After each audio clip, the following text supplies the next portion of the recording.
नमस्कार, मैं हूं दिबांजलि मोइत्रा। 26 फरवरी को भारतीय वायुसेना ने आतंकवाद के खिलाफ बड़ी कार्रवाई की। भारत ने पहली बार पाकिस्तान में घुसकर जैश-ए-मोहम्मद के ठिकानों पर मिराज 2000 लड़ाकू विमान से जमकर बम बरसाए, जिसमें सैकड़ों आतंकी मार गिराए गए। सेना ने पीओके के मुजफ्फराबाद और चकोटी के अलावा पाकिस्तान के बालाकोट में भी एयर स्ट्राइक की। बालाकोट के मामले में वहां पर जो हमने आतंकी अड्डों को नष्ट किया, उसको कैसे स्थापित करेंगे? हमारे पास, मैंने जैसा कहा पहले कि हमारे पास एविडेंस है कि जो हम करना चाहते थे, जो हम टारगेट को जितना डिस्ट्रॉय करना चाहते थे, जो इफेक्ट हमको चाहिए था, वो हमको इफेक्ट मिल गया। अब वो गवर्नमेंट के ऊपर है कि हायर लीडरशिप पे कि किस तरह, कब और कैसे वो एविडेंस देना है या नहीं देना। आतंकवाद को पालने वाले पाकिस्तान की सरजमी में घुसकर सेना ने पहली बार एयर स्ट्राइक की, तो इससे पाकिस्तान भी बौखला गया। हिंदुस्तान ने आज एक जारियत की है पाकिस्तान के खिलाफ। मैं इसको ग्रेव एग्रेशन कहूँगा। हमने बारहा उनको ये कहा, हमने दुनिया को हम मुत्तलिह करते रहे कि ये हरकत हो सकती है, लेकिन उन्होंने आज पाकिस्तान के खिलाफ जारियत की है। नंबर 1, ये लाइन ऑफ कंट्रोल की वायलेशन है। पाकिस्तानी सेना की बौखलाहट ये बताने के लिए काफी है कि भारतीय वायुसेना ने अपने ऑपरेशन को बेहद शानदार तरीके से अंजाम दिया, लेकिन अपने ही देश के नेता एयर स्ट्राइक पर सवाल उठाने लगे हैं। पाकिस्तानी आर्मी चीफ को गले लगाने वाले कांग्रेस नेता नवजोत सिंह सिद्धू ने तो ट्वीट किया है कि 300 आतंकवादी मारे गए, हाँ या नहीं? फिर क्या मकसद था? क्या आप आतंकवादी या पेड़ उखाड़ रहे थे? क्या ये चुनावी हथकंडा था? विदेशी शत्रु से लड़ने की आड़ में छल हमारी जमीन के पास है। सेना का राजनीतिकरण बंद करो, ये राज्य की तरह पवित्र है। ऊंची दुकान, फीका पकवान। कांग्रेस के एक और वरिष्ठ नेता कपिल सिब्बल ने एक ट्वीट में कहा, न्यूयॉर्क टाइम्स, लंदन स्थित Jane information group, Washington Post, Daily Telegraph, the Guardian और राइटर्स जैसे इंटरनेशनल मीडिया में पाकिस्तान के बालाकोट में आतंकियों को नुकसान की कोई खबर नहीं है। उन्होंने ट्वीट कर केंद्र सरकार पर आतंक के राजनीतिकरण का दोषी होने का आरोप लगाया और कहा, मैं पीएम से ये पूछना चाहता हूं कि क्या इंटरनेशनल मीडिया पाकिस्तान का समर्थन कर रही है? जब अंतर्राष्ट्रीय मीडिया पाकिस्तान के खिलाफ बोलती है तो आप खुश होते हैं। क्या उनका सवाल पूछना पाकिस्तान के समर्थन के कारण है? विदेशी मीडिया की रिपोर्ट्स की आड़ में कांग्रेस नेता पी चिदम्बरम भी एयर स्ट्राइक पर सवाल उठाने से नहीं चूके। उन्होंने ट्वीट किया, एक गौरवशाली नागरिक के तौर पर मैं अपनी सरकार पर भरोसा करने के लिए तैयार हूं, लेकिन अगर हम ये चाहते हैं कि दुनिया को भी भरोसा हो तो सरकार को विपक्ष को कोसने की बजाय इसके लिए प्रयास करने चाहिए। एयर स्ट्राइक का सबूत मांगने वालों की लाइन में कांग्रेस के पुराने नेता दिग्विजय सिंह भी हैं।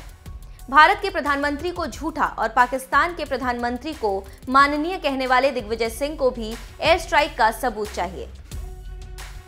प्रसन्नता है कि पाकिस्तान के माननीय प्रधानमंत्री ने हमारे जाबाज वायुसेना के अधिकारी को हमें वापस लौटा दिया, जिसकी वजह से उन पर आईएसआई और उन्हीं की पार्टी के लोगों ने काफ़ी उनके खिलाफ बयानबाजी की है कि उनको हिंदुस्तान के साथ बार्गेनिंग करनी थी। श्री नरेंद्र मोदी जी से बड़ा झूठा व्यक्ति हमने देखा नहीं। सवाल या निशान उठ रहे हैं किस बात की? जिस तरह की कार्रवाई हुई, मुझे नहीं, मैं सवालिया निशान नहीं उठा, सवालिया प्रश्न नहीं कर रहा। ये आज तकनीकी का युग है और तकनीकी युग में आज हम यहाँ बात कर रहे हैं, ये किसी छुपा नहीं है। खुले में तो सैटेलाइट के माध्यम से सारी पिक्चर सामने आ जाती है। तो जिस तरह का प्रमाण अमेरिका की सरकार ने उसामा बिन लादेन के बारे में पूरे विश्व को दिया, उस तरह का प्रमाण हमको भी देना चाहिए। एयर स्ट्राइक का सबूत मांग रहे तमाम सियासी दलों पर पीएम मोदी ने बिहार रैली में जोरदार हमला बोला और कहा कि आखिर वो क्यों हमारे जवानों का मनोबल तोड़ने में लगे हैं। जैसे उन्होंने सर्जिकल स्ट्राइक का सबूत मांगा जा रहा था, अब वो आतंकी ठिकानों को हवाई हमले में खत्म किए जाने का भी सबूत मांगने लगे हैं। साथियों, मैं कांग्रेस और उसके सहयोगी दलों से जानना चाहता हूं कि आखिर वो क्यों हमारे वीर जवानों का मनोबल तोड़ने में लगे हैं। आखिर क्यों कांग्रेस के नेता, उसके सहयोगी दलों के नेता ऐसे बयान दे रहे हैं जिससे देश के विरोधियों को फायदा हो रहा है। साथियों, केंद्र की एनडीए सरकार ने देश को नई नीति और नई रीति दी है। कांग्रेस और उसके सहयोगी दलों का देश की सुरक्षा को लेकर जो रवैया था, वो देश देख चुका है। अब नया हिंदुस्तान नई रीति और नई नीति के साथ आगे बढ़ रहा है।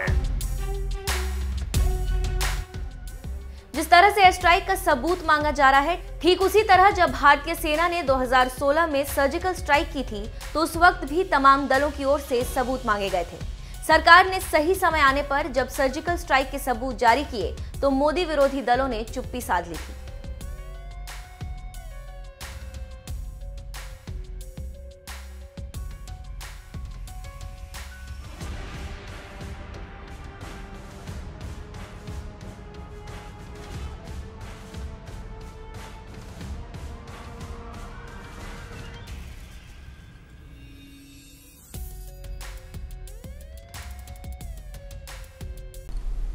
By the Honorable President of India in the presentation of colours today morning. Thank you and Jai Hind.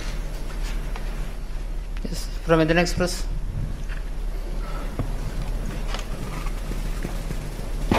Good afternoon, sir. Can you just explain why MiG-21 Bison used, sir, for the dogfight, for a highly... Why? MiG-21 Bison is in our inventory, now. Why not use it? No, just I need the explanation from you, because some news is going in the social media, sir, that F-16 is ultra modern, all latest built in latest technology, whereas MiG-21 Bison is an old aircraft. I will not comment on the ongoing operations because they are still ongoing. But MiG-21 Bison is capable. It has been upgraded. It is not the old MiG-21 BIS. It's got a better weapon system, it's got better radars, better air-to-air missiles, radar warning receivers, sharp flares, whatever it takes to make it, from 3rd generation to 3.5 generation or so. So it is an upgraded aircraft, and we fight with all the aircraft in our inventory. Yeah, and remember, the initiative is with the adversary. Times of India. How is Wing Commander Abhinandan self? How he was treated by Pakistani army, and are we going to allow him to fly again? Whether he flies again or no depends on his medical fitness. That's why post ejection he has undergone a medical check. Thereafter, if required, whatever treatment is required will be given to him. Once he gets his medical fitness, and then only will he get into a fighter cockpit. News 18 Dhanasri.